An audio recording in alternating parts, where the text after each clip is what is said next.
प्राथमिक आरोग्य केंद्राच्या रुग्णवाहिकेवर स्वतःच्या पक्षाचे व स्वतःचे स्पीकर आणि बॅनर लावले होते अनधिकृत,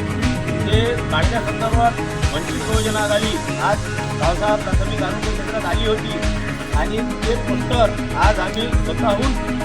म्हणजे आंबेडकर साहेबांनी काढून घेतले व वंचित बहुजन आघाडीने जो आंदोलन केलं त्याचा आज खऱ्या अर्थानं विजय झाला व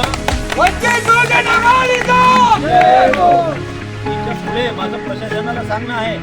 आमदार असो मंत्री असो सरकारी वाहनावर स्वतःच्या पक्षाचा प्रचार करण्याचे अधिकार कोणालाच नाही आणि तो जर आता याच्यानंतरही करण्याचा कोणी प्रयत्न केला तर त्याला योग्य धडा वंचित बहुजन आघाडी दाखवल्याशिवाय राहणार.